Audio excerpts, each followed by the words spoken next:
nouvelle semaine, nouveau bloc, vlog numéro 14. Je commence à prendre de l'ampleur, alors n'hésite pas à partager ce vlog, à partager l'info, surtout si tu as aimé, n'hésite pas, voilà. Comme n'hésite pas à mettre des petits commentaires là en dessous, si tu as envie de me faire des suggestions, ou si tu as des choses à me dire, ou si tu as lu le livre dont je te parle. Voilà. Alors donc aujourd'hui, lundi, premier jour de la semaine, fonte des neiges, oui, ça ne s'invente pas, la neige a disparu. Je pense qu'il reste en gros l'état de neige des bonshommes de neige fait par les enfants. Ça me fait penser à la poésie de Jacques Prévert, je pense, du bonhomme de neige qui font, voilà, nostalgie, nostalgie. Quand tu nous tiens. Alors, premier jour de la semaine et une lecture terminée ce matin, Une femme debout de Catherine Bardon, dont je vous ai déjà beaucoup parlé dans le vlog précédent, dans le vlog numéro 13.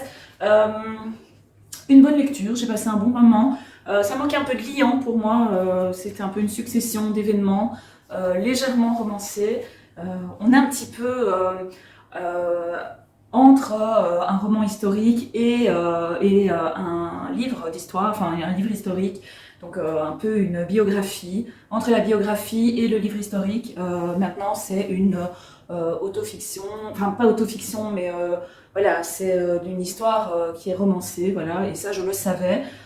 Maintenant, par moment, ben voilà, ça manquait, c'était un peu trop l'effet posé, donc ça manquait un petit peu de liant pour me donner envie de replonger plus rapidement dedans, mais j'ai pas eu de difficulté à lire non plus.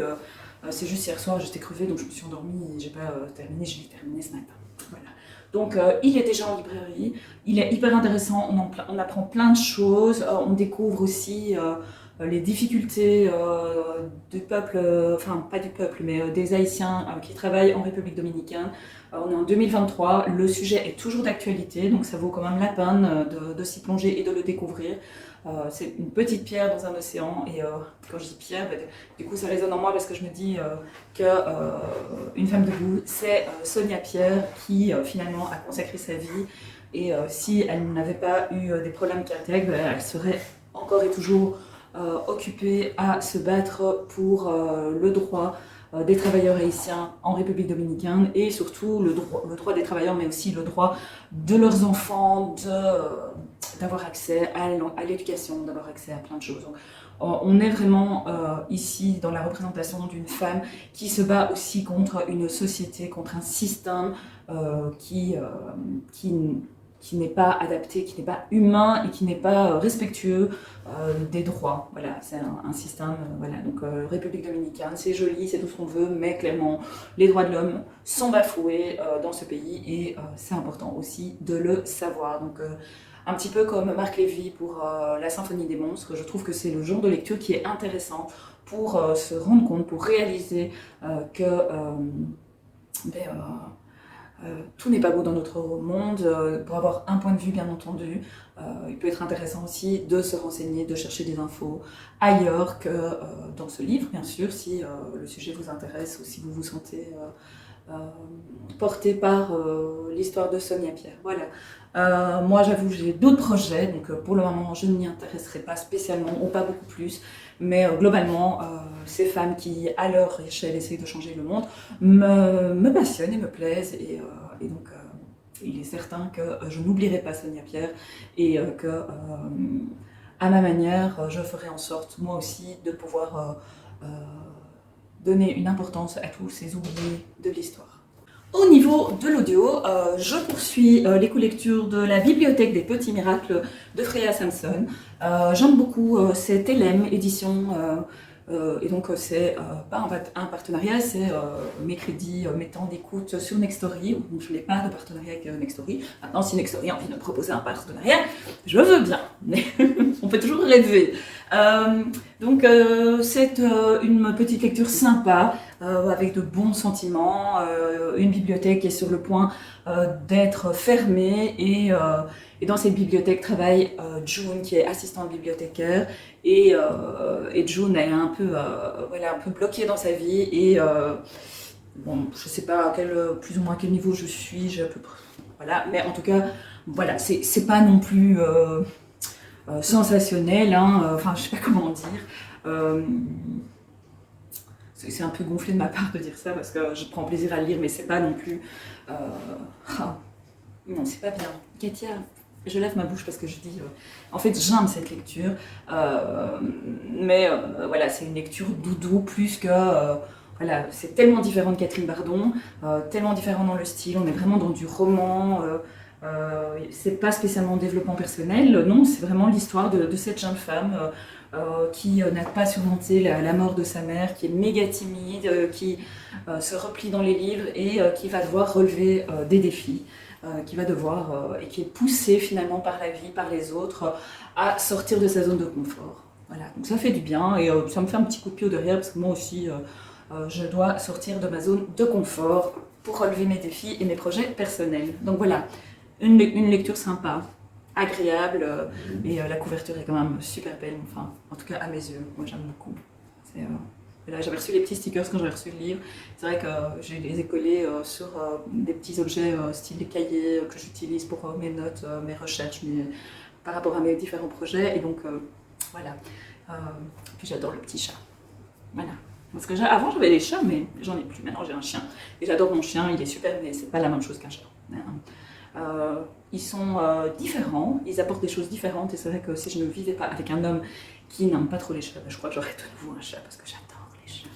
Voilà, une vraie lectrice quoi. Les chats, les chiens, les animaux, le thé, le café, je ne le digère plus. Hein, j'ai commencé il y a 2 mois, c'est pas bon pour moi. Bon, je divague avec ça, si je veux parler comme ça tous les jours. Le vlog numéro 14 va faire 3h30. Bon, je reviens tout à l'heure. Je vais mettre les pâtes sur le feu. Bon, les pâtes, enfin l'eau ne bout pas encore, donc du coup je suis, je sais jamais où je dois regarder, hein, c'est une obsession chez moi. Donc je suis là, non c'est pas par là que je dois regarder, si je regarde par là ça ne va pas, si je regarde par là ça ne va pas, je dois regarder là. Non pas là, là. Alors, tenir sa langue, Polina Panasenko, c'est la lecture commune de cette semaine sur lecturecommune.com, l'application. La semaine prochaine, ce sera la dernière lecture du mois de janvier, ce sera, je ne sais plus le titre, je vais chercher le livre, je reviens. Voilà, à partir de lundi prochain, donc vous verrez ce vlog sans doute dimanche ou lundi, donc ce sera plutôt cette lecture-là qui pourra vous intéresser. C'est Ce qu'il faut de nuit de Laurent Petit-Manguin, qui était dans la sélection, donc comme vous le voyez, je l'ai acheté à l'époque où il était dans la sélection du prix des lecteurs du livre de poche en 2022. Honnêtement, je ne sais pas s'il a gagné le prix ou pas. C'est un petit roman court, il a reçu énormément de prix, hein. Le prix féminin des lycéens, mais d'ailleurs comme Polina Panasenko avec Tenir sa langue, elle a aussi eu le prix féminin des lycéens en 2022, donc ici je suppose que c'est en 2021, voilà. Donc, alors, donc je fais quoi? Je vous parle de celui-là ou celui-là? Celui-là ou celui-là? Oups, ça fait... Bon, je vais terminer avec Laurent Petit-Manguin et puis après, je vous parlerai de la lecture de cette semaine. Alors, pour Laurent Petit-Manguin, c'est donc un roman très court hein, qui fait... regardez, il est déjà prêt avec... pour les petites annotations. J'ai déjà fait le partage, donc quand je dis très court ici, je prévois de le lire en 1, 2, 3, 4 jours, parce que je lis 50 pages par jour à peu près. Donc, enfin... Voilà, c'est plus ou moins chaque fois. Maintenant, quand on fait les lectures communes avec moi, il n'y a pas d'obligation de suivre mon rythme. Chacun fait comme il le sent. Si vous avez envie de lire tout en une fois, vous lisez tout en une fois. La seule chose, c'est que il faut pas, allez, comment dire, faut pas spoiler, il faut pas divulguer l'histoire parce que sinon, pour ceux qui n'ont pas encore lu, c'est pas cool quoi. Enfin, autant ne pas lire. Donc on peut par contre donner son ressenti, son avis, mais ne pas donner d'informations sur l'intrigue, sur l'histoire. Alors ici, c'est l'histoire d'un père qui élève seul ses deux garçons, ses deux fils, et c'est l'histoire d'amour de ce père pour ses enfants. Les années passent et les enfants grandissent, et donc là maintenant ils sont libres de leur destin.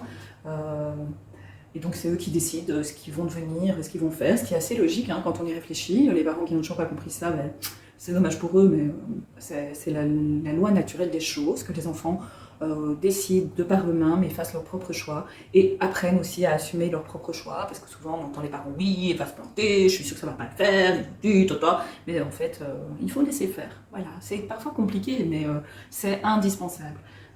Et pourtant, ce ne sont encore que des gosses, donc ils doivent être jeunes ados. Alors c'est une histoire de famille et de conviction, de choix et de sentiments ébranlés, une plongée dans le cœur de trois êtres, un livre fulgurant où l'auteur dénoue avec sensibilité et une finesse extrême le fil des destinées d'hommes en devenir. Donc voilà, je sais pas, la couverture m'attirait énormément et je pense que je l'ai acheté aussi pour le titre Ce qu'il faut de nuit, c'est un titre qui m'attirait. Et aussi parce que les relations entre les êtres humains me plaisent. J'aime lire des livres à ce sujet.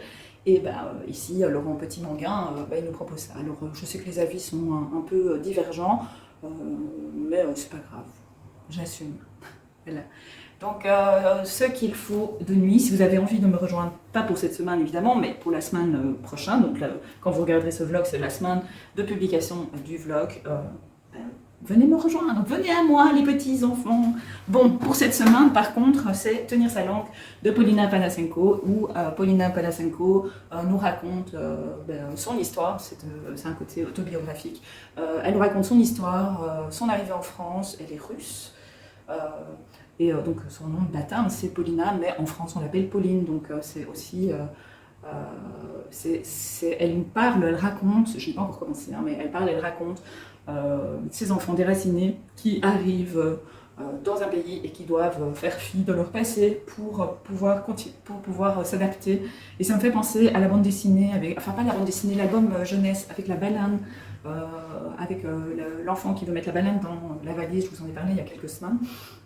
Et ça me fait vraiment penser à cette histoire-là, donc de prendre les choses qui sont importantes et la culture familiale, le nom, l'identité, parce qu'un nom c'est une identité, sont hyper importants.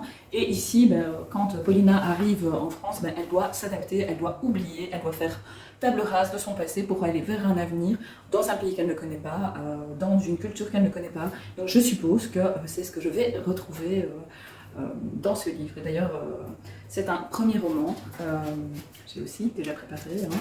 Voilà, du 22 au 27 du 20. Ici, je prévois de le lire 1, 2, 3, 4, en 5 jours, donc normalement pour vendredi, il devrait être lu. Alors, je vais vous lire un tout petit peu, je ne vais pas vous lire tout le premier chapitre, la première partie, je vais vous lire quelques pages et comme ça peut-être que vous aurez vous aussi envie de le lire. J'espère que je ne vais pas vous dégoûter non plus dans votre lecture. Alors, je remonte mes lunettes de vieille grand-mère, hein, parce que vous savez bien que j'ai un petit peu du mal. Pareil, je suis presbyte, c'est un mot qui me fait rire, mais chut, faut pas être grossier. Je vais me faire censurer par YouTube. Alors, mon audience a lieu au tribunal de Bobigny, convocation à 9 h. Je n'y suis jamais allée, je pars en avance. En descendant dans le métro, je tape « Comment parler à un juge ?» dans la barre de recherche de mon téléphone. Après 3 stations, je me demande s'il va vraiment falloir commencer chaque phrase par « Votre honneur, Monsieur le Président ou Madame la juge ». Je me demande si au tribunal, ils font comme certains parents. Si on leur répond juste « oui », ils disent « oui ». Qui ? Tant que tu n'as pas dit « oui, Madame la juge », ils t'ignorent. Arrivé au tribunal, j'attends mon avocate devant la salle d'audience. Des petits groupes anxieux s'agglutinent de part et d'autre de la porte. Une femme se demande à voix haute pourquoi certains avocats ont de la fourrure au bout de la cravate et d'autres non. Elle a l'angoisse bavarde. J'aperçois mon avocate qui passe la porte tambour et presse le pas. À la sécurité, elle ouvre son sac, sort une grosse boule de tissu noir qu'elle coince sous son bras. Quand elle me voit, elle dit « Ah, vous voilà !» pendant qu'elle enfile sa robe sur ses vêtements de ville. On annonce l'ordre des audiences. La mienne est classée 4e sur 16. Voilà, c'est comme ça que ça commence. Je vous laisse, je vais mettre mon petit marque-page Gilbertine, voilà, avec ses jolies pochettes. Quand on commande les pochettes chez Gilbertine, on reçoit un joli marque-page, on peut même mettre des notes. Moi, je ne l'utilise pas. Je n'utilise pas, je l'utilise comme marque-page, je le trouve joli. Voilà, bon, là je pense que l'eau doit être en train de bouillir, je vais mettre mes pâtes et je reviens pour vous parler de ma lecture de la semaine et aussi pour vous parler d'une réception, parce que j'ai reçu une réception aujourd'hui. Alors, au niveau de ma deuxième lecture de la semaine, parce que j'ai toujours 2 lectures en parallèle, avec la lecture commune, j'ai toujours un autre livre, comme ça si j'ai fini avant, je peux avancer. Alors je dois terminer mon épreuve non corrigée pour Nami. C'est le faiseur de souvenirs. Je peux donner le titre parce qu'il a été dévoilé sur la page Insta de Nami ce week-end. Et je vais aussi lire La souris qui voulait sauver l'ogre une enquête de Cornelia, une enquête de la cellule Cornelia de Françoise Guérin aux éditions Erol. Pourquoi? Parce que lundi prochain, il y aura une rencontre via Teams, donc une rencontre virtuelle avec Catherine Guérin, avec Françoise Guérin, pardon, et j'ai envie de quand même savoir de quoi ça retourne avant de me retrouver à l'interview. Alors, le roman est déjà en librairie depuis le 4 janvier. Et il y est question d'harcèlement scolaire, de ce que j'ai compris dans le groupe des lectrices Erol.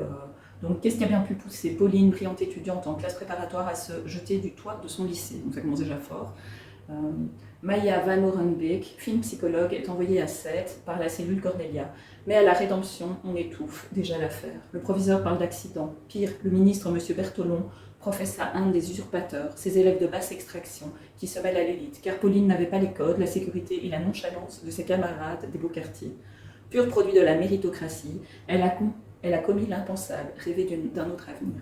Sidérée par ce qu'elle découvre, Maya voit ses propres fantômes ressurgir. Cette ville, ce lycée, cette petite souris broyée par le système, ravivent un passé presque englouti.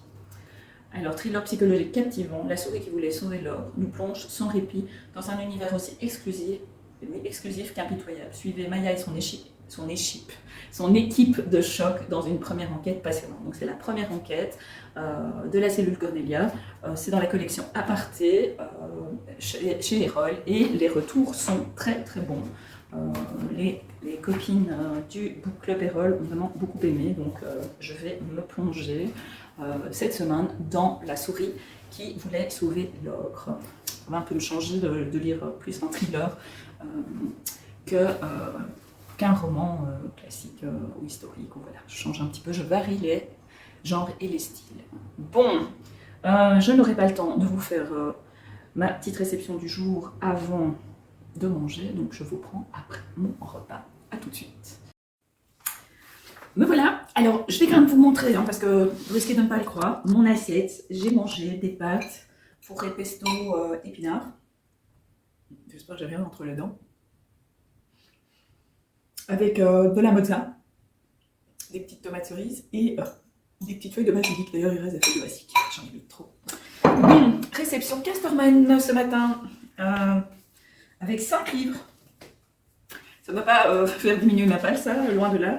Alors, il y a un peu de BD, il y a 2 BD et il y a du ou de la jeunesse. Alors, il y a un album BD plutôt jeunesse et un album adulte. Alors, Les enfants perchés de la Révolution, le tome 2. Là, je vais encore me trouver le tome 1, mais j'avais très envie de découvrir cette série.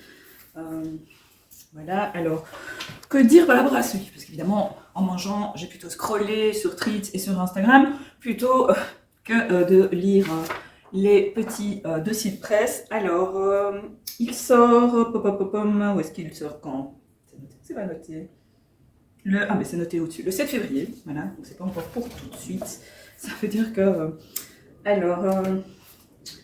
Michel et ses nouveaux amis préparent minutieusement leur plan afin de faire évader son père de la Bastille. Toutes les pistes, surtout les plus farfelues, sont étudiées tour à tour.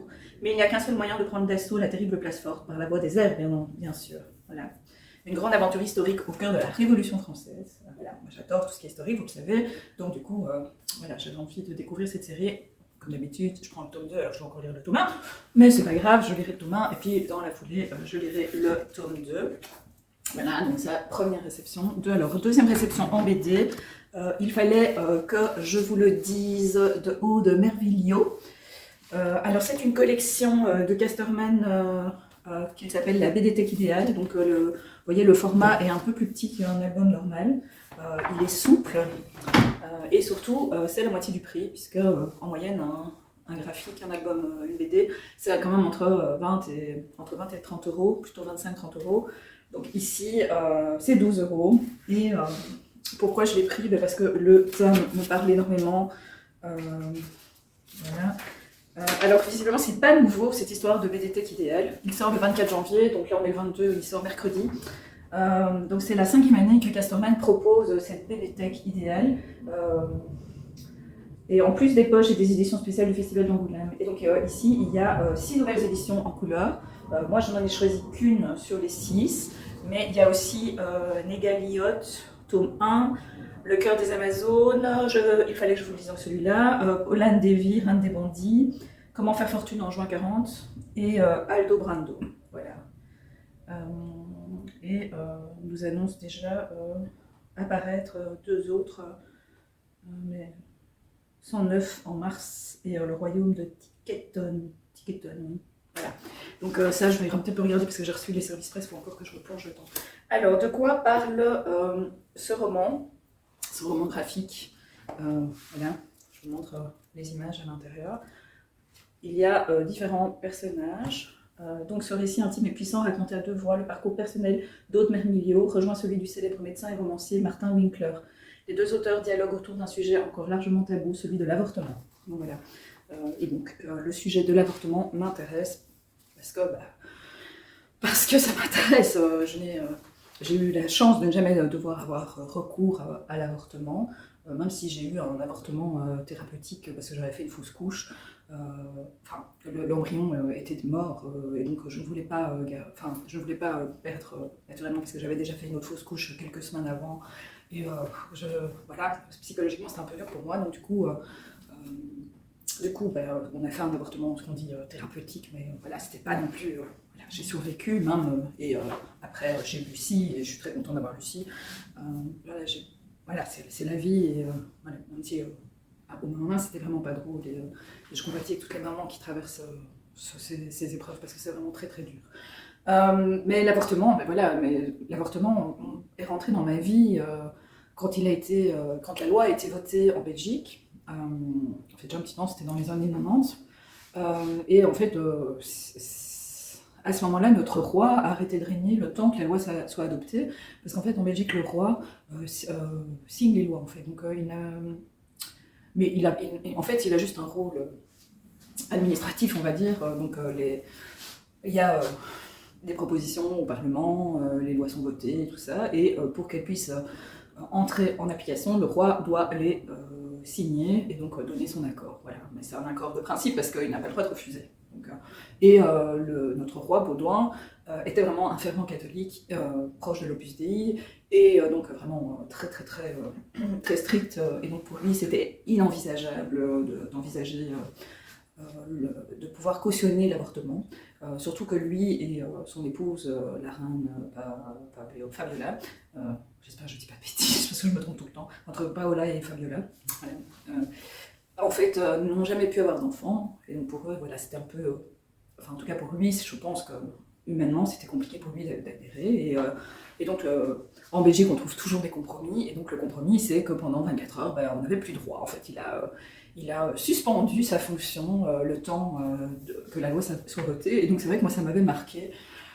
parce que je trouvais ça normal que les femmes puissent, je sais plus quel âge j'avais, j'étais adolescente, je trouvais ça normal que les femmes aient le droit d'avorter. Je savais qu'il y avait des histoires des aiguilles à tricoter, tout ça, et ça me semblait cruel, et surtout je savais que c'était hyper dangereux, et je me dis que si un homme, un roi, il y a 30 ans ou 40 ans,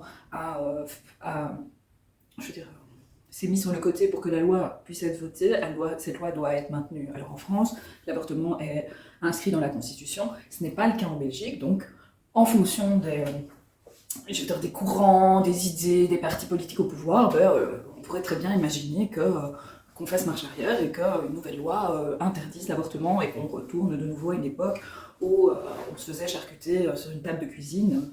Et moi, ça me semble inenvisageable. Et alors, ce qu'il y a aussi, c'est que j'ai lu, un peu avant qu'elle ait le prix Nobel, j'ai lu l'événement d'Annie Ernaux, et c'est vrai que ce livre m'a fortement marqué, parce qu'il montrait, il exprimait vraiment le ressenti de ce qu'une femme peut ressentir. Alors évidemment, c'est un ressenti, celui de Annie Ernaux, mais surtout de la nécessité de la légalisation de l'avortement, que l'avortement se fasse dans des bonnes conditions, que les femmes puissent être soignées correctement, et puis surtout avoir le choix. Et pour moi, il fallait que je vous le dise, c'est un petit peu la suite de mes lectures. Voilà, de temps en temps, voilà, c'est pas une obsession, hein, je passe pas ma vie à m'informer sur l'avortement, loin de là, mais c'est un sujet qui me parle, et donc j'avais envie de découvrir cet album, et en plus je trouvais la couverture très très belle, et, j'avais eu des retours déjà très très beaux aussi. Donc voilà, je vous en reparlerai quand je l'aurai lu. Et donc il est déjà en librairie, je pense. Est-ce qu'il est déjà en librairie? Le 24 janvier, bah oui, je vous l'ai dit. Tout va bien. Katia, tout va bien. Bon, ça c'était BD Casterman. Alors au niveau jeunesse Casterman, j'en ai reçu 3. Je vais vous les présenter par âge. Alors le premier que j'ai reçu, c'est Gaston Grognon, L'amour c'est nul, voilà, de Suzanne Lang et de Max Lang. Alors ça fait déjà plusieurs fois que je vois des albums de Gaston Grognon dans les propositions de service presse de Casterman, et chaque fois je me dis non, je vais pas prendre. Enfin, c'est vrai que bon, je veux dire, à la fois c'est rigolo, et à la fois bah, le dessin m'attire pas spécialement, et voilà. Mais à force de le voir, là je me suis dit bon, il faudrait peut-être quand même, Katia, que tu te fasses ta propre opinion. Et donc du coup, bah, je l'ai demandé, et donc Gaston Grognon fait partie de la collection des albums Casterman. C'est le 5e, on le voit ici d'ailleurs, voilà, tous les Gaston Grognon qu'il y a déjà eu. Ici, un grand grognon comme Gaston avait pourtant des sentiments partagés. Oui, là, je vous lis la fin du truc. Alors, est-ce qu'il est déjà sorti, Gaston Grognon? Il sort le 31 janvier, donc il sort la semaine prochaine. Voilà. Alors, L'amour c'est nul, bah, ça sent la Saint-Valentin, évidemment. Et c'est vrai que, voilà, c'est à partir de 4 ans, de ce que j'ai vu. Je prépare toujours mes blogs. Voilà. À partir de 4 ans, c'est un âge où effectivement, les filles c'est nul, les garçons c'est nul, l'amour c'est nul. Et en plus, bon, ici c'est un peu une sorte de schtroumpf grognon. Alors, donc aujourd'hui, les animaux de la jungle célèbrent la plus douce des fêtes, la fête de l'amour, partout autour de lui. Gaston le chimpanzé voit des amoureux qui s'échangent des mots doux, qui s'enlacent avec tendresse, et pire que tout, qui se font des bisous. Brrr, c'est dégoûtant. Et c'est un grand grognon comme Gaston avait pourtant des sentiments à partager. Donc voilà. Alors, et finalement, maintenant que j'ai l'objet livre en main, bah, les dessins sont quand même sympas, quoi. Bon, c'est pas Ludivine Lawal non plus, hein, mais regardez, c'est mignon, quoi. Tous ces amoureux. Et donc ça, c'est clair que quand je vous en parlerai, bah, je réfléchirai à des activités. Je suis déjà occupée, en fait, à réfléchir à des activités qu'on peut faire, même avec des 6-7 ans, d'écriture, de petites cartes d'amour, voilà. On peut imaginer plein de choses autour de cet album. Alors, ça donc, c'est pour à partir de 4 ans. Pour les un peu plus grands, regardez ce superbe livre, Mais qui a volé la Joconde, de Samir Senoussi et de Sébastien Mourin. Voilà, c'est aussi les albums Casterman. Alors du coup, je me dis, est-ce que c'est vraiment pour les plus grands? Non, c'est un petit peu pour les plus grands, c'est à partir de 5 ans. Ouais, vous allez me dire, oui, Katia t'abuse. J'avoue. Donc, c'est à partir de 5 ans. Moi, je trouve que, effectivement, il n'y a qu'un an d'écart entre ces deux-là. Et pourtant, au niveau du texte, on n'est pas du tout dans le même voilà, il y a quand même beaucoup plus de texte que L'amour c'est nul. Alors ça ne veut pas dire que c'est pas bien, hein, mais voilà, je pense plus que celui-ci on peut déjà le lire vers 3 ans, et celui-ci moi j'irais plutôt 6 ans. Maintenant évidemment ça dépend du développement de l'enfant. Et ce qui est bien aussi, c'est que quand il y a un peu plus de texte, les jeunes lecteurs peuvent le lire aussi tout seuls beaucoup plus longtemps que ces petits livres-là. C'est bien, parce les éditeurs ont bien compris avec leur collection spéciale, première lecture et tout ça, mais en fait, leur faire lire des albums comme ça, c'est bien aussi, quoi. Et, bon, alors on va dire, oui, mais ils sont trop grands pour lire ça.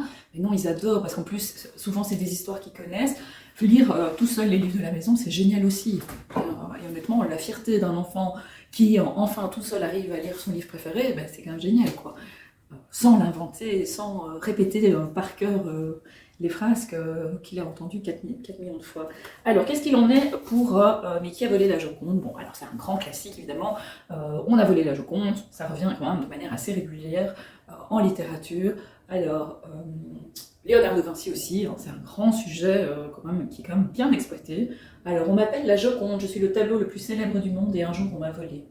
Alors oui, effectivement, on a déjà volé la Joconde, hein, je confirme. C'était pas moi, je vous jure. Alors, oui, vous ne rêvez pas. Vous voulez savoir pourquoi? Vous voulez savoir comment? Peut-être n'ai-je pas envie de vous le dire.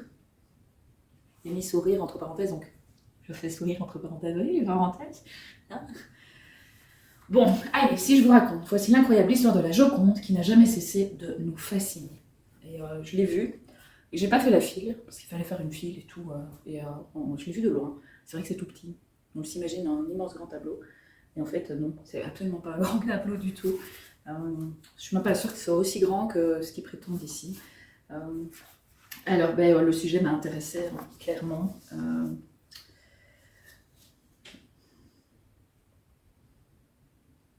Et alors, visiblement, c'est dans la lignée de Mais à quoi sert la Tour Eiffel? Donc, il y a déjà eu un autre album dans le même style sur la Tour Eiffel. Donc, voilà. Regardez Mona Lisa comme elle est belle. Donc, une petite découverte à faire. Alors, bon, celui-là, je suis sûre que ce ne sera pas pour les petits. C'est À nous trois de Marie Cellier. Une histoire qui entremêle 3 voix de filles et dessine les contours d'une amitié unique. Alors oui, je suis une grande adolescente. C'est dès 12 ans. Voilà.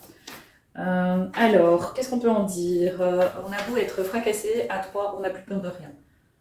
3, c'est beaucoup plus que 1 plus 1 plus 1. 3, c'est l'infini. Donc le jour de leur entrée en 3e, donc en 3e, en Belgique, c'est la 2e secondaire, Angèle, Lily et Mina ne se connaissent pas encore. Elles semblent si différentes et pourtant elles se comprennent immédiatement. Angèle cherche la force d'affronter son histoire familiale compliquée.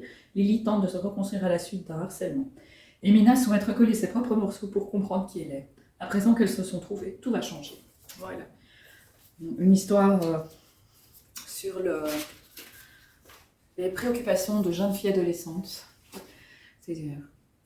C'est pas pourquoi on ne fait pas des livres sur les préoccupations des femmes de 47 ans. ça pourrait être bien aussi. Bon, je vous en parlerai quand j'aurai lu. Hein. Voilà. Je vous présente Angèle.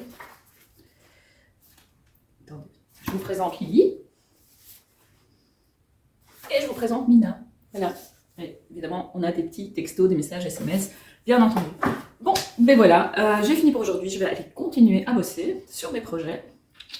Je suis motivée. Le démarrage a été un peu compliqué ce matin, mais maintenant, ça y est. Bon, alors, j'ai parlé presque pendant 45 minutes, je crois. Je pense que le vlog va de nouveau être très long cette semaine. Donc, finalement, c'est peut-être pas plus mal que j'oublie de venir certains jours. Hein.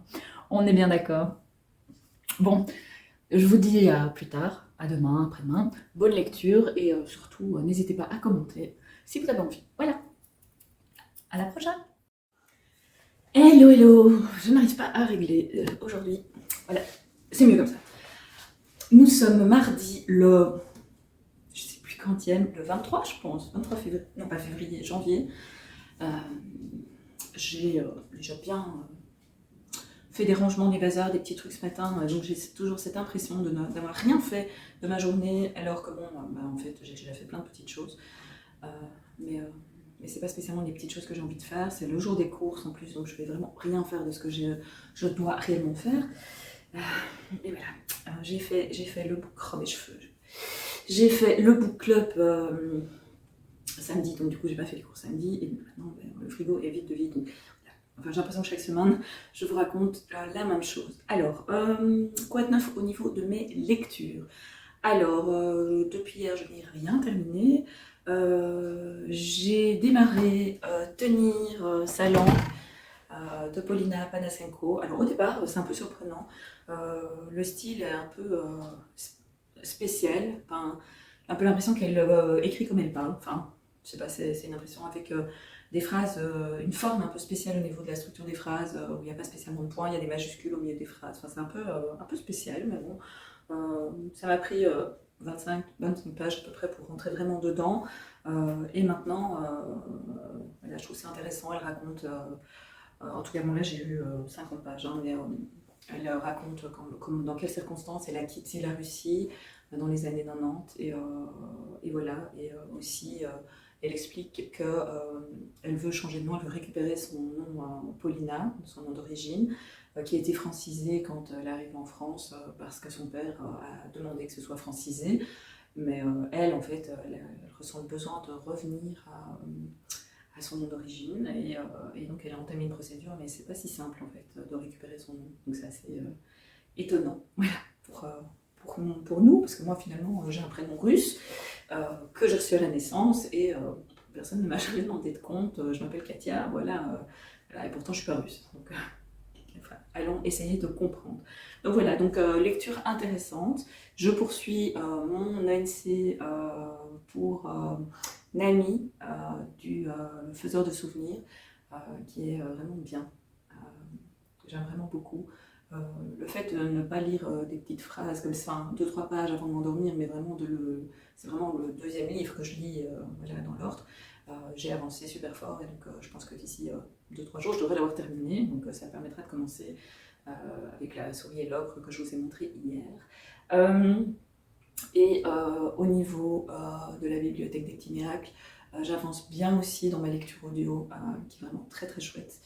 Là vraiment je suis vraiment rentrée dedans, c'est vraiment une lecture agréable, légère, avec des petits messages, enfin voilà, c'est une lecture qui fait du bien aux oreilles, qui fait du bien au cœur, qui fait du bien à la tête, c'est une sorte, voilà, c'est une lecture, c'est le genre de livre à lire quand on n'a pas le moral et qu'on a envie d'aller de l'avant.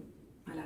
Alors, hier soir, mon voisin est venu sonner vers 18h30, je me tiens, à 18h30, et qui est-ce qui vient sonner à cette heure-ci?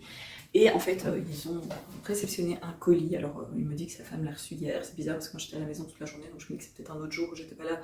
Et comme ils ont eu un petit bébé il n'y a pas très longtemps, à mon avis, ils sont un peu débordés.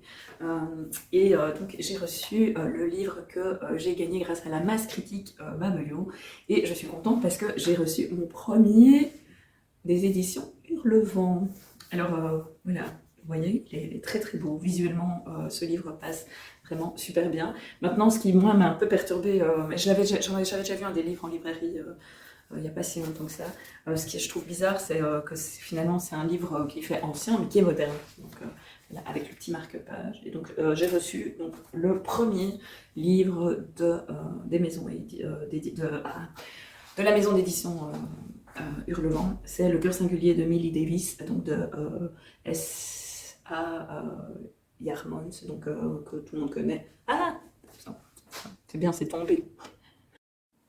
Bon, je ne sais pas, ça s'est coupé, je ne sais pas où est-ce que ça s'est arrêté, donc je vais vous lire le résumé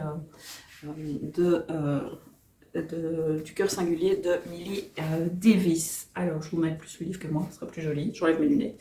Alors, Millie Davis est une écrivaine à la confiance fragile. Si le premier tome de sa saga historique, Les Espérances des femmes Templeton, s'est retrouvé sur les étals de toutes les grandes librairies du monde, son syndrome de l'imposteur a refait surface à l'apparition de critiques dénonçant des anachronismes. Encouragée par Lyra, avec qui elle entretient une amitié épistolaire depuis des années, Millie décide de braver troubles anxieux et timidité maladive en retrouvant les bancs de la fac d'histoire. Sous l'impulsion de son entourage et pour le bien de sa saga, elle sollicite l'aide d'Alfred Burton, professeur d'archivistique, qui accepte de lui prêter main forte dans ses recherches. Fouille dans les rayonnages poussiéreux d'une librairie mystérieuse et discussions passionnées autour d'une tasse de thé bouleverse alors son quotidien habituellement casanier. Et à mesure que l'histoire d'Isadora Templeton s'écrit, celle de Millie se tisse également. Entre les réunions du club d'archivistes vegan de sa grand-mère, la fantasque Maggie, les rendez-vous studieux avec son professeur et l'écriture de son second roman, le train de vie de Millie s'intensifie, tant et si bien qu'elle peine à voir les évidences qui se dressent sur son chemin. Des plaines écossaises battues par les vents aux allées sombres d'une librairie clandestine, Millie partira en quête de deux destins, celui de l'héroïne de son roman et le sien. Donc voilà la réception du jour. Le cœur singulier de Millie Davis. Je ne sais pas si vous avez déjà découvert cette maison d'édition, il est assez gros. Il fait, je cherche 700 pages, donc il ne va pas falloir que je traîne de trop puisque j'ai un mois pour le lire. Donc voilà, c'est pas comme si j'avais rien à lire, hein, on est bien d'accord. Mais bon, on ne se refera pas. Hein. Bon, alors je vais un peu remettre tout en place et puis je vais vous parler de mon nouveau suite. Muse que je me suis offert, ce n'est pas une réception, je ne l'ai pas reçue, je me le suis acheté avec mes petits sous-sous. Je vous le montre après.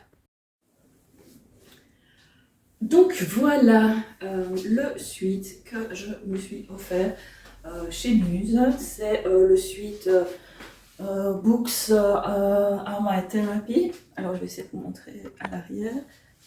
Là, hop, vous voyez. Je trouvais qu'il collait bien à ma personnalité. Donc il est ici, il est brodé à l'avant. J'ai pris le gris parce que j'avais envie un petit peu de changer. Je sais qu'il existe dans d'autres couleurs. Je voulais un à capuche Pourquoi? Parce qu'en fait, le précédent que j'avais acheté était sans capuche. Et je l'aime beaucoup, c'est un bleu marine avec femme de lettres. Mais en hiver, avoir une capuche c'est quand même pratique, surtout quand on n'a pas pris son bonnet. Donc mon bonnet continues aussi hein, depuis. Donc voilà. Alors j'ai pris la qualité standard. Voilà, je vous montre au niveau du pilou-pilou. Voilà. Et je l'ai lavé parce que les pulls, les pulls Muse, enfin tout ce qui vient de Muse au niveau textile, ça sent hyper fort. Je pense que ça doit être le truc de leur impression, l'après ou je sais pas quoi. Donc voilà, c'est un mauve. J'ai pas beaucoup de trucs mauves, donc voilà, c'était une nouveauté. Alors il m'est arrivé des petites péripéties avec cette commande. Donc j'ai commandé ce pull il y a 2 mois. Quand même déjà, bon, là ça fait déjà 15 jours qu'il est arrivé, mais il a fallu le temps que je le lave, il est passé au séchoir aussi, et il n'a pas bougé. Voilà, alors j'ai reçu mon colis un peu avant Noël, vers le 10-15 décembre, et en fait ici au niveau de la manche, je ne sais plus de quelle manche c'était, mais la couture avait été mal faite et donc il y avait un trou, donc je l'ai renvoyé directement. Alors il faut savoir que les commandes de Muse, il faut renvoyer en Espagne, et donc quand on est belge, je ne sais pas en France, mais en Belgique, les frais de port pour l'Espagne sont hyper chers. Donc en fait c'était genre 30 € si je voulais avoir le suivi, près de 15 € sans suivi. Donc voilà, mais bon, je n'avais pas gardé un pull qui était troué, donc je remballe le pull. Et puis j'ai pas de nouvelles, et puis après les fêtes et tout, 2-3 semaines après, début janvier, je commence quand même un peu à m'inquiéter de ce pull, et je contacte Angeline, donc, qui est la fondatrice de Muse, et je lui explique la situation. Entre-temps, le pull était arrivé en Espagne, alors elle m'a cru sur parole, bien entendu, parce que visiblement là-bas ils avaient l'air de dire qu'il n'y avait pas de défaut, mais je pense qu'ils n'ont pas regardé le pull, c'est pas possible. Évidemment, moi j'avais pas pris de photo, mais malgré ça, j'ai été, voilà, Angéline m'a dit, ah mais on aurait dû me le dire et tout, ben, moi j'ai juste suivi en fait la procédure qui était proposée sur le site. Donc, et donc finalement, ben, ça s'est résolu que Angéline m'a fait un bon d'achat de 20 € pour. Donc j'ai reçu ce pull-là, donc elle m'a fait renvoyer un pull sans frais. Et en plus, j'ai reçu un bon de 20 € à faire valoir sur un prochain achat de Muse. Donc moi, ça me convient très bien. Je ne sais pas encore ce que je vais acheter parce qu'évidemment, entre-temps, j'avais déjà acheté autre chose. J'ai un t-shirt que je vais encore vous montrer, que je dois repasser d'abord. Bon, ici, je ne l'ai pas repassé, j'avoue. J'ai eu la flemme. Je l'ai vu dans le linge, mais vous savez que moi, le linge, c'est toujours assez catastrophique. Et donc, j'ai eu la flemme de le repasser. Et voilà, donc si vous hésitez vraiment par rapport au service après-vente et tout ça, vous avez peur, parce que bon, les achats sur Internet, ça peut effrayer, mais sachez que Angeline est vraiment très bienveillante et soucieuse de satisfaire ses clientes et clients. Et, euh, et voilà, et au niveau de la qualité, ben voilà, je pense que n'importe quelle marque, euh, je pense que quand ils font la broderie et l'impression, ils ne gardent pas les manches, quoi. Donc voilà, ça aurait pu arriver euh, avec n'importe quelle marque. Bon, je vous laisse parce qu'avec mon pull Muse et moi-même, allons faire des courses. Bon, bonne lecture à vous, et je vous reprends dès que possible. Coucou! Alors, c'est parti pour un petit débrief du jour. Nous sommes jeudi le 25, je crois. Oui, le 25 janvier. Et j'ai terminé la lecture audio de la petite, non pas de la petite, de la bibliothèque des petits miracles sur mon abonnement Nextory, et c'était vraiment très très chouette. Une petite lecture toute agréable, toute légère, avec plein de bons sentiments, de positifs. Vraiment, j'ai vraiment passé un chouette moment, ça m'a fait un bien fou. Donc c'est vraiment une lecture douceur. Bon, j'ai Jack à mes pieds qui est en train de râler parce qu'il veut absolument aller dans le jardin alors qu'on vient de rentrer de la promenade. Voilà. Merci Jack, toujours jamais dans l'extrême ce chien, non jamais. Il est toujours plutôt, non, il est adorable, mais il est têtu. Enfin, c'est un cocker quoi. Et, je vais descendre le truc pour vous montrer. Vous voyez, il est juste là. Voilà mon papy.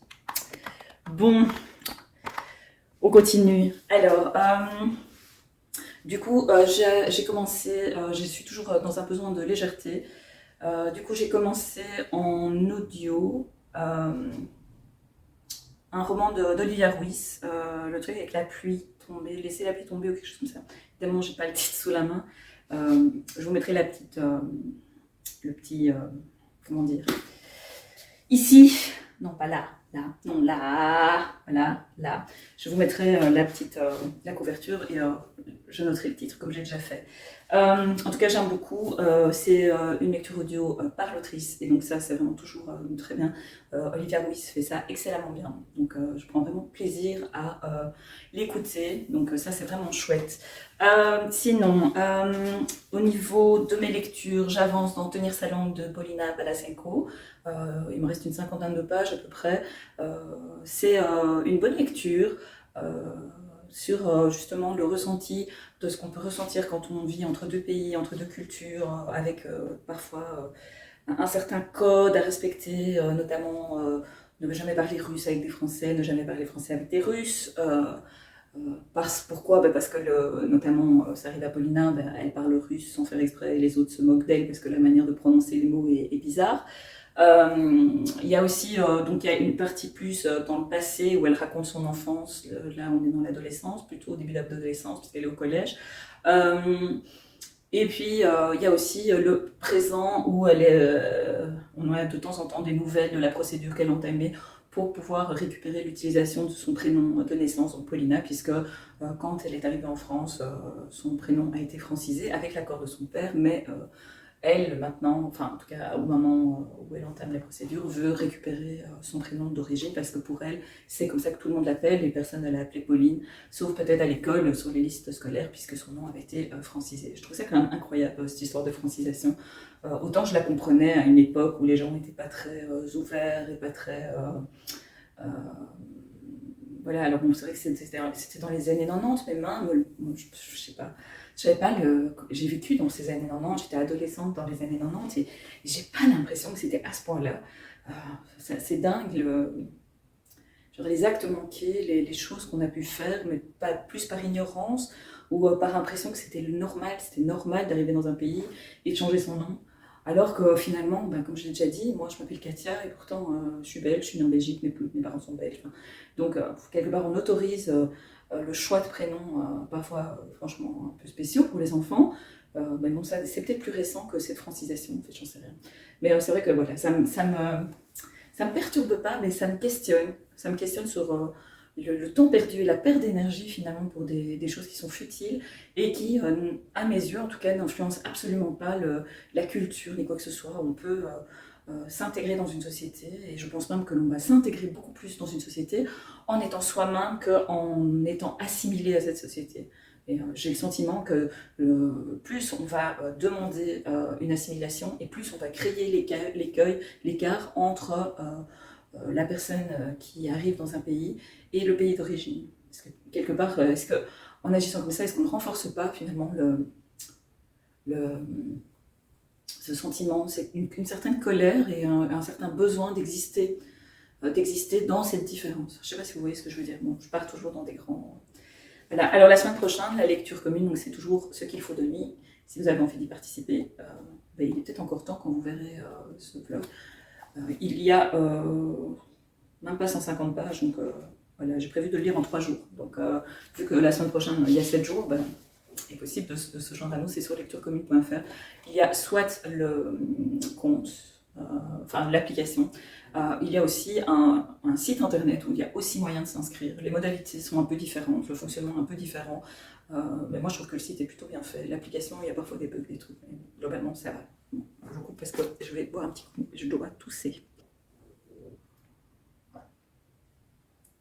Alors, au niveau de mes réceptions, j'ai commandé sur le grand méchant A. Je sais, c'est pas bien, mais j'en avais besoin assez rapidement. J'ai un projet dont je ne parle pas parce que je n'aime pas parler de mes projets, mais qui tourne autour de l'écologie. Et ici, en fait, c'est un petit livre très court qui fait une centaine de pages, qui est publié par les éditions Wild Project. Et Wild Project, c'est une maison d'édition qui promeut l'écologie, notamment dans le livre, et c'est un sujet qui m'intéresse très fort. Vous savez que je ne garde pas mes livres, ou en tout cas, j'en garde certains, les dédicacés et les vrais coups de cœur, ceux voilà, qui m'ont marqué. Et le reste, je les vends, je les donne, je les fais gagner en concours, mais voilà, pour moi, le livre doit vivre. Et je respecte tout à fait les personnes qui euh, gardent leurs livres parce que c'est leur collection. Et voilà, moi, j'essaie de ne pas être une collectionneuse. Et c'est vrai que voilà, y a pas, quand on avait fait le book club samedi, on en parlait justement des collections et que le fait de faire des collections, c'est pas écologique. Maintenant, parfois on a besoin de ces collections aussi pour se sentir bien, donc je pense qu'il ne faut pas juger les personnes qui font des collections. Chacun fait ce qu'il a envie. Voilà, moi, en tout cas pour moi, me dire que le jour où je déménage, ou le jour où je meurs, ou on va apprendre les livres que j'ai achetés peut-être 10, 20, 30 ans avant, et que finalement personne n'en voudra, parce qu'entre-temps, bah, ils seront désuets parce qu'on ne lira plus ce genre de livres, ou parce qu'ils seront trop vieux, ou parce qu'il y aura une nouvelle manière de lire à ce moment-là, euh, ça me fend le cœur en fait. Et, euh, et je me dis, pour moi, les livres, ils doivent continuer à vivre euh, et faire rêver d'autres lecteurs. Alors je sais que ça dérange certains auteurs, justement, cette idée de faire vivre les livres, de les faire voyager. Et j'ai réfléchi par rapport à ça. Et je me suis dit, mais moi, en tant que lectrice, en tant qu'acheteuse, en tant que financeuse, je ne suis pas d'accord d'être culpabilisée par rapport à ça, parce que pour moi, le problème, ce n'est pas que les livres vivent et soient lus par 4-5 personnes. Euh, le problème, pour moi, c'est que les auteurs ne sont pas suffisamment payés. Et donc, la difficulté actuellement dans le monde du livre, ce n'est absolument pas le lecteur qui va prêter son livre ou qui va le revendre, ou non. Surtout qu'en général, si on revend les livres, on rachète d'autres livres avec. Donc, quelque part, c'est une sorte de, une sorte, une manière de faire vivre l'économie également, de fonctionner comme ça. Euh, Maintenant, pour moi, quand on voit dans la chaîne du livre, les éditeurs, les distributeurs, les diffuseurs, ils font un super job, mais euh, ils font tous partie du même groupe. Et donc, le problème, c'est cette mondialisation, et c'est le fait que certaines personnes, certaines personnalités sont en fait les maîtres du monde au niveau financier. Et maintenant, on va voter pour des politiciens, mais en fait, je veux dire, finalement, aller voter, est-ce que c'est encore un impact alors que notre monde est géré par des financiers qui vont verser des pots de vin, financer des projets pour obtenir des accords. Enfin bon, là, je sais pas, j'ai pas de preuves ni quoi que ce soit, hein, mais je veux dire, quand on regarde un petit peu, quand on gratte un petit peu, ben, en fait, finalement, l'auteur, il va avoir sa marge sur le livre, mais on va dire, par exemple, que le libraire, il a 30% de marge. Et encore 30% de marge, c'est vraiment pas grand-chose quand on réfléchit sur le prix d'un livre, hein.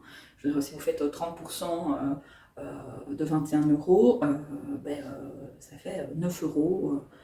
Non, même pas, ça fait 6 euros et des. Donc 6 euros. Si vous devez payer vos libraires, faire chauffer la librairie, éclairer la librairie, entretenir la librairie, acheter les nouveaux livres, payer les charges, les ci, les là, enfin, je veux dire 6 euros par livre, il faut déjà vendre pas mal de livres, hein. Vous imaginez un petit livre comme ça qui coûte 9 euros, ben, la marge, elle est quasi nulle. Voilà. Mais le libraire va donner sa chance au livre. Euh, Ça, c'est une réalité dont on parle très peu. Finalement, si on regarde la marge de l'auteur, elle est très faible. Je n'ai pas de chiffre comme ça en tête, mais je dirais autour des 5%. Et encore, ce n'est pas le cas pour tout le monde, en tout cas pour ceux qui sont édités. Ces gens-là, ils ont 5% sur 100% de leur livre. Donc 9 euros, imaginez la marge et le bénéfice pour l'auteur. Ici, c'est un manifeste, donc c'est plusieurs personnes qui se sont mises ensemble. Donc voilà, mais imaginez l'auteur qui vend des livres, qui vit de l'écriture de ses livres. J'entends parfois des personnes qui disent: ah, mais tel auteur, je sais pas comment il fait pour écrire autant de livres. Il écrit 4 livres par an, hein, et il fait un auto-édité. Et certains sont édités, ben oui, parce qu'en fait, s'il fait pas ça, il n'a pas d'entrée financière. Et si le livre n'est pas, à la limite, il gagne mieux sa vie en étant en auto-édition et en vendant son livre sur Amazon qu'en étant édité, puisque sa marge sera forcément plus grande. Donc voilà. Alors du coup, ça donne l'illusion aussi qu'il est possible de gagner sa vie en vendant des livres sur Amazon. Ça, je suis pas sûre non plus, mais moi, je me suis pas penchée sur le sujet, donc je vais pas me lancer. Bon, j'en reviens à mon idée de départ. C'est que l'auteur, il va avoir 5%, et le reste, en fait, ça va être l'éditeur, ça va être l'éditeur qui va payer l'imprimeur, machin, tout ça, donc qui va rétribuer chaque personne qui a fait son travail, le distributeur et le diffuseur. Et tout cela, en fait, ils font partie d'un même groupe. Donc ça veut dire que les bénéfices vont en partie aller aux éditeurs, aux distributeurs et aux diffuseurs, pour payer le personnel et les charges et tout ce qui tutti quanti, mais aussi le bénéfice va aussi aller dans la poche des grands groupes, donc des Madrigal et compagnie, et c'est ça en fait le souci dans le livre. C'est pas le lecteur qui essaye de s'acheter des livres avec le pouvoir d'achat qui est le sien, des livres qui augmentent de plus en plus, avec des livres qui sont quand même des grands formats qui sont quand même à 20-25 euros, hein, donc c'est quand même une réalité, avec des poches qui sont plus facilement à 8, 9, 10 euros, il y a des poches qui sont parfois à 12 euros. Si on regarde le prix du livre il y a quelques années, on pouvait, un petit livre comme ça, c'était pas 9 euros quoi. Enfin bon, je veux dire ici, je sais pas si j'ai le prix du petit, voilà, 7,20 €. Je suis sûre que le prix a augmenté avec l'augmentation du coût du papier et tout ça, mais donc voilà, un petit livre comme ça qui fait 100 pages, c'est déjà 7,20 €, plus on doit être à peu près à 8 € maintenant. Donc voilà, c'est aussi une réalité pour le lecteur, et donc il faut arrêter, à mes yeux, il faut soutenir les auteurs en augmentant leur marge, soutenir les libraires en augmentant leur marge, et il faut arrêter de remplir la poche de milliardaires qui, de toute façon, ne manquent pas d'argent. Donc la culture ne devrait pas être une manne à pognon pour quelques riches élus qui décident tout pour tout le monde. Voilà, parce qu'en plus, c'est ceux-là qui vont être vexés parce qu'on va écrire un livre sur eux et qui vont interdire certains livres, qui vont faire des pressions sur la presse pour éviter de parler d'un livre. Donc voilà, c'est toute une réalité dont je trouve qu'on ne parle pas assez, peut-être parce qu'on a peur d'être censuré. Voilà. Donc peut-être que je serai censurée. Instagram m'a censuré dans la semaine, soi-disant contenu pornographique. Voilà, j'ai pris en photo ma liseuse et 4 livres sur mon lit, et il y a un contenu pornographique là-dedans, et dans mon texte qui disait voilà mes lectures de la semaine. Donc chercher l'erreur. Bon, sur ce, je vous parlerai de ce petit livre quand je l'aurai lu. Voilà, je pense qu'il va se lire assez rapidement. De toute façon, je dois le lire rapidement parce que j'en ai besoin pour mon projet. Alors, la réception d'hier, un livre qui a légèrement gondolé parce que je l'ai déposé sur la table où il y avait du thé qui avait été renversé. Donc, heureusement, j'ai agi tout de suite, mais bon, il est légèrement marqué. C'est le 5e tome de L'immeuble de la rue Cavendish, une série que j'aime beaucoup, qui me fait du bien, qui se lit facilement en 2-3 jours. Mais j'ai hâte de découvrir les nouveaux personnages de L'immeuble de la rue Cavendish. Et ici, il est question de Léa. Alors Léa, peut-être qu'on en a parlé dans les épisodes, enfin oui, j'ai l'impression que cette série est à la télé, dans les épisodes précédents, mais Léa, en fait, a terminé ses études. Je pense qu'on en a déjà parlé, mais elle a terminé ses études et elle veut profiter de la vie, donc elle revient dans l'immeuble de la rue Cavendish où sa famille habite au premier étage, et elle va s'installer dans une chambre de bonne ici au-dessus, et donc voilà. Elle a un stage dans une boîte de production parce qu'elle rêve de devenir documentariste. Elle a un petit ami qui galère financièrement. Elle a ses voisins hauts en couleur. Bah oui, parce que l'immeuble de la rue Cavendish, c'est quand même un sacré nid de personnalité. Et sa famille donc, qui est au premier étage. Et sa famille compte un peu trop sur elle. Hein, parce que je pense qu'il n'y a pas de maman, je ne suis pas sûre, mais si mes souvenirs sont bons. La maman est décédée, je crois.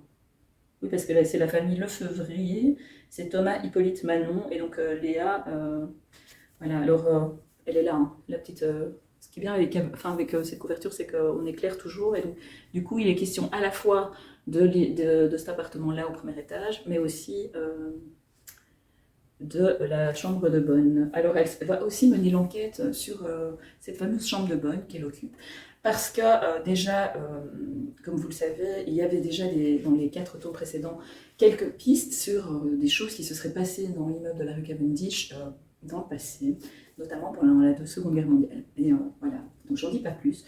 Le premier tome est déjà sorti en poche chez Pocket, et vraiment, je conseille cette série. C'est pas de prise de tête, détente, plaisir, vraiment.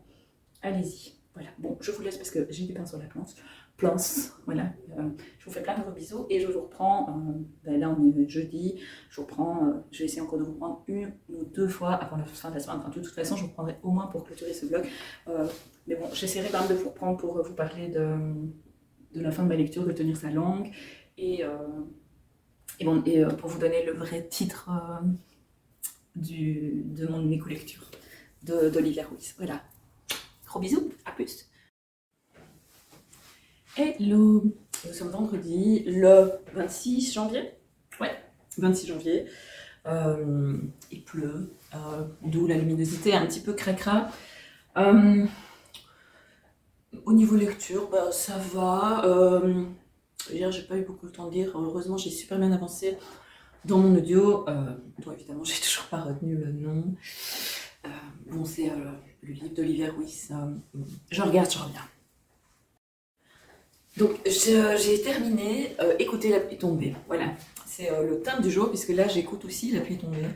C'est incroyable, puisque je peux vous sortir comme Henry, je vous le dis à chaque fois. Euh, Vraiment, j'ai bien aimé. J'ai préféré quand même son premier roman, Le tiroir, la commode au tiroir de couleur. Là. Euh, mais je trouve, j'aime bien ces histoires, des petites histoires de famille. Enfin, oui, des petites, à la fois petites et à la fois des grandes histoires de famille. Euh, Ici, bah, clairement des familles espagnoles, puisque Olivia Ruiz, bah, son nom l'indique, est d'origine espagnole. Je viens de marcher sur mon chien, qui se couche toujours là où il ne doit pas. Voilà, lecture par l'autrice, très bien. Ça, franchement, elle fait ça impeccablement bien. Il y a un moment même dans l'audio où elle chante, donc ça c'est chouette aussi. Euh, c'est quand même un avantage d'avoir une lecture audio avec les chansons. Enfin bon, il n'y en a qu'une, hein, c'est pas non plus tout le livre chanté, c'est pas une lecture musicale non plus. Mais c'est vraiment agréable de voir, enfin, de l'entendre chanter. Avec sa petite voix cassée de fumeuse. Là, moi j'ai une petite voix cassée de fatiguée, elle avait une voix de fumeuse, bah, peut-être de fatiguée aussi, hein, parce que j'en sais rien finalement. Donc franchement chouette lecture, je l'ai lu en 2 jours, donc il se lit super vite. Bon, j'ai un peu triché avec les audios parce que j'arrive plus à écouter les audios en une fois, enfin en mode x1, donc là je l'ai fait en x1,5 parce que j'avais envie de garder quand même le timbre de la lecture, puisque c'était quand même Olivia Ruiz qui lisait et que j'aime beaucoup sa manière de lire. Je ne sais pas si vous entendez, mais plus. Donc des personnages qui sont à la fois terriblement communs dans une histoire de famille qui à la fois est exceptionnelle et à la fois est aussi terriblement commune, puisque finalement quand on regarde, on a quand même toujours dans nos familles l'un ou l'autre personnage qui est un peu plus haut en couleur que les autres, et ici bah, clairement c'est le personnage de Carmen moi, je sais pas si c'est une bonne idée, je continue à vous parler. Mon homme vient de partir, il va se retrouver sous la drache, c'est vraiment la drache. Je vais vous montrer. Donc, vous voyez, là, c'est vraiment la grosse pluie. Je sais pas si on voit à travers la fenêtre. Et, Mme Jack regarde, l'air de dire oh purée. Bon, revenons-en à nos lectures. Hein. On va faire la météo. Donc, prendre pour l'Horace Reading qui nous fait la météo. Mais du coup, la luminosité est tombée. Je vais peut-être allumer la lampe. Voilà, j'ai allumé la lampe. Je pense que ça change un petit quelque chose par là. Mais à part ça, je vois pas. Donc voilà, donc, personnage de Carmen qui est une jeune femme qui est élevée par ses sœurs, puisque les parents les ont exfiltrés d'Espagne pour les protéger, puisqu'ils ne suivaient pas l'idéologie de Franco. Donc elle est élevée par ses grandes sœurs et qui font ce qu'elles peuvent, mais évidemment, enfin oui évidemment, je veux dire c'est comme si c'était un fait acquis, mais elle se retrouve un peu en opposition par rapport à cette vie rangée, un petit peu comme beaucoup d'adolescents, et donc elle va faire des choix qui vont impacter sa vie, des choix qu'elle va faire un peu par... alors, je ne vais pas dire par fierté, mais il y a une sorte de fièvre, c'est ça que je veux dire, qui la pousse à avoir ces comportements et à faire ces choix-là. Et elle va payer très cher, finalement, les choix qu'elle fait. Elle va donner l'impression, finalement, d'être à la fois une apparence forte, avec en dessous de la carapace un petit cœur tout mou. Un peu comme dans la chanson, hein, je pensais justement à Olivia Ruiz qui dit mon petit cœur tout mou. Et c'est vrai que cette chanson d'Olivia Ruiz, où elle parle de sa famille, on retrouve Tonton André par exemple, on retrouve quand même quelques personnages dont elle parle, elle évoque, qu'elle a évoqué dans ses chansons. Et c'est un petit côté réconfortant. Enfin, moi, en tout cas, j'ai trouvé ça réconfortant. Et aussi, il y avait une impression, même s'il y a sûrement une grosse part de ce roman qui est romancé, mais j'ai l'impression d'avoir un nœud, les cheveux partent dans tous les sens. C'est pas grave. Donc, on a un peu l'impression que même si c'est romancé, elle partage une partie de son histoire, en tout cas l'histoire de sa famille. Voilà. Donc, on a un peu l'impression d'être dans le cercle, d'avoir accès à certaines des confessions, voilà, comme ça. Donc vraiment, en plus comme c'est elle qui le lit en audio, ben, ça renforce encore plus ce sentiment un peu de je te fais confiance, je te parle de ma famille, même si je suis pas naïve non plus et je me doute qu'il y a vraiment une part de roman, enfin oui, de roman et d'adaptation pour que ça colle avec le livre et finalement ce qu'on lui demande. C'est un certain détachement aussi par rapport au vécu familial. Maintenant, c'est certain que le vécu familial peut, et c'est même pas peu, est un terreau fertile pour la création d'histoires. Hein.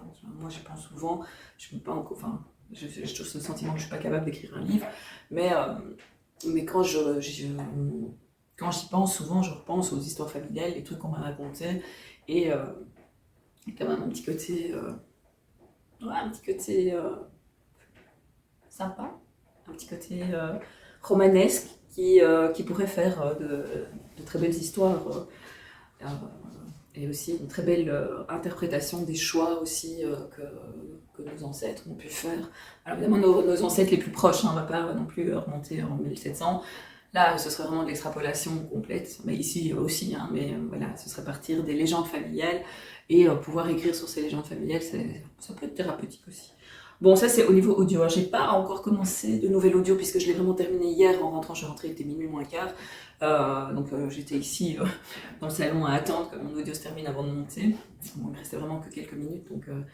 Donc je sais pas encore. J'ai arpenté la nuit que j'ai reçu, que j'ai en SP sur des galets de Audiolib. J'ai déjà commencé, mais c'est trop noir pour moi et pour le moment j'ai du mal avec ça. Surtout que j'ai démarré La souris qui voulait sauver l'ogre de Florence Guérin, donc qui est le premier tome une enquête de la cellule Cornelia.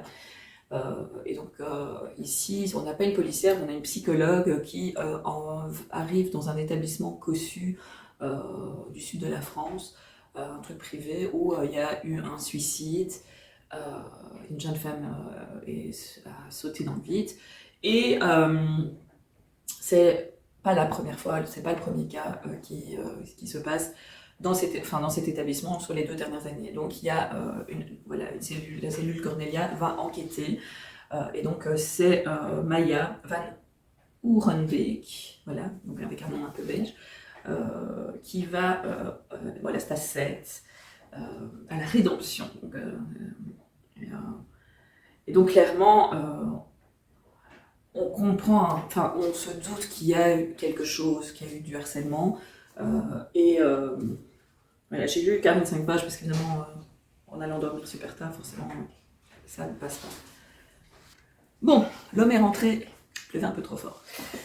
C'est bien ce que je pensais. Donc voilà, lecture assez facile si j'étais pas crevée pour la lire. Ce qui moi me perturbe un peu, c'est que c'est à la deuxième personne, donc c'est tu, et donc ça pour moi c'est un peu perturbant. J'aime bien quand il y a un certain détachement, ou alors le jeu que je trouve bien, parce que quelque part, alors là c'est le personnage qui s'exprime. Là le tu met une certaine distance vis-à-vis par rapport au personnage, mais au personnage principal, mais par contre positionne le lecteur un petit peu comme le témoin passif. Où il y a une sorte, voilà, ce décalage, j'ai un peu du mal, moi, en tant que lectrice, à me positionner dans ce tu. Mais ça n'empêche que, pour le moment, c'est assez intéressant et j'ai hâte de continuer. Maintenant, c'est pas très drôle, donc je pense pas que je vais commencer à arpenter la nuit en même temps que celui-là. Je crois que je vais regarder sur Netflix Story si j'ai encore un peu de temps, ou je pense que j'ai encore un crédit sur Audiolib, sur Audible, donc voilà. Alors, j'ai terminé hier dans le train Tenir sa langue de Paulina Panasenko. Alors c'est un peu une lecture en demi-teinte, parce que d'un côté j'aime bien, c'est bien écrit, le sujet est intéressant. Maintenant, par moments, je trouve que Je trouve que le style est parfois un peu trop, enfin, un peu spécial. Et puis c'est pas très drôle non plus. Pardon. Donc c'est vraiment pas drôle. Donc voilà, donc c'est une bonne lecture, mais sans plus. C'est pas du tout un coup de cœur. À la fois je comprends la position de Paulina, et à la fois je trouve que elle, enfin c'est mon avis évidemment, hein, mais je trouve qu'elle tient un petit peu de l'excès. Euh, il y a beaucoup de colère, il y a beaucoup d'incompréhension. On sent bien elle est blessée par son histoire personnelle.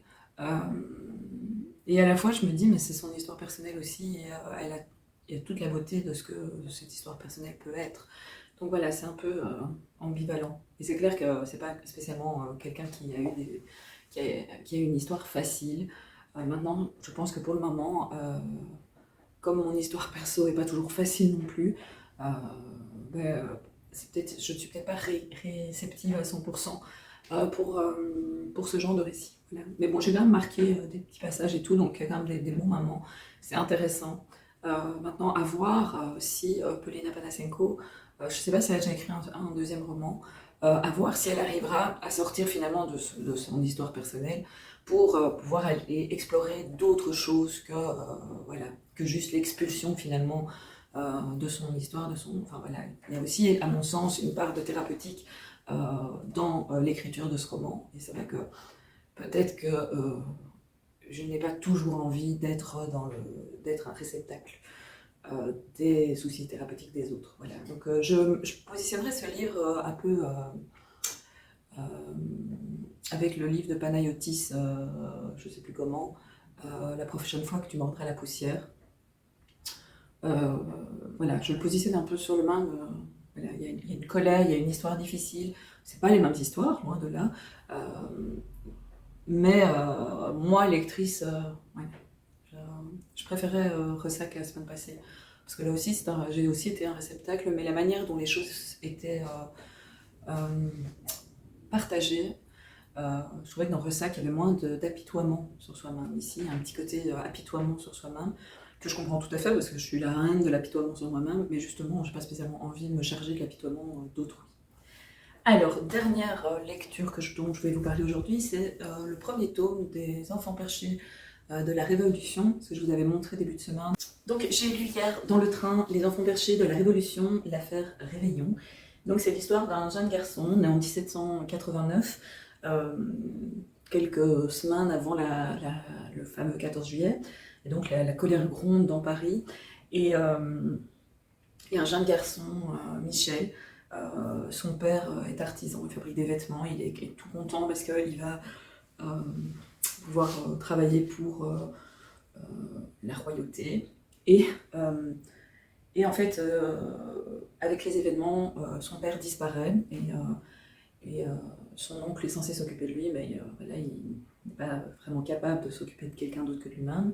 Et donc, Michel va se retrouver à l'orphelinat, et puis il va s'enfuir de l'orphelinat et il va rencontrer les enfants perchés de la Révolution. Et là, donc, les enfants perchés, pourquoi perchés? Parce qu'ils vivent sur les toits.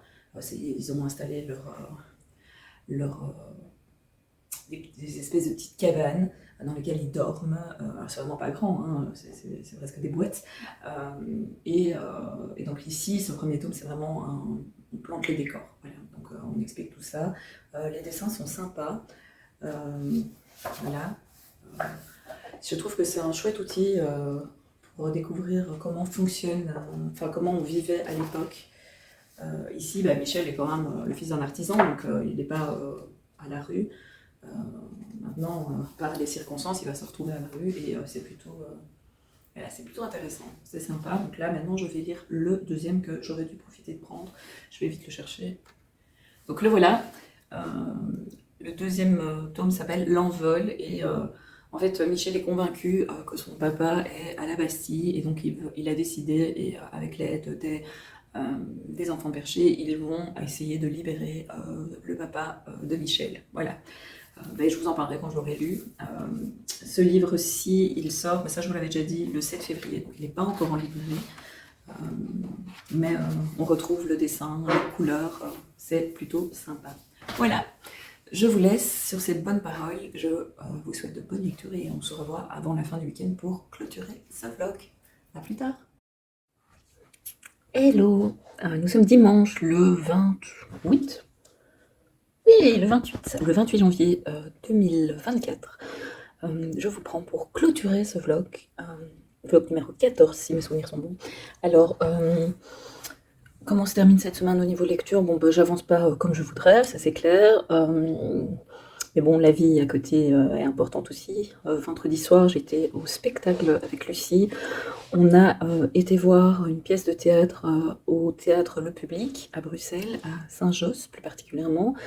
Et c'était vraiment très très bien et très très drôle. Le titre c'est La tête dans le frigo. Et donc c'est l'histoire de 4 femmes. Et ça démarre, elles apprennent que la grand-mère est morte et en fait c'est l'une d'entre elles qui l'a trouvé la tête dans le frigo. Et donc elles vont organiser l'enterrement de la grand-mère. Et je vous assure que j'avais un petit peu peur parce que le sujet est quand même un peu spécial, mais finalement j'ai vraiment beaucoup ri. Donc voilà. Donc vraiment c'était une chouette soirée. Hier c'était les courses, les trucs du samedi. J'ai lu un petit peu, j'ai avancé. J'avance dans La souris qui voulait sauver l'ogre. J'ai lu la 104. J'ai presque lu 200 pages. Normalement j'ai une rencontre demain. Je pense pas que via Teams, mais je suis pas certaine que je l'aurai terminé à temps. Donc voilà, on verra bien demain. Je vais essayer d'encore avancer ce soir. J'essaie aussi de commencer la deuxième ENC NAMI que je dois faire avant le 5 février.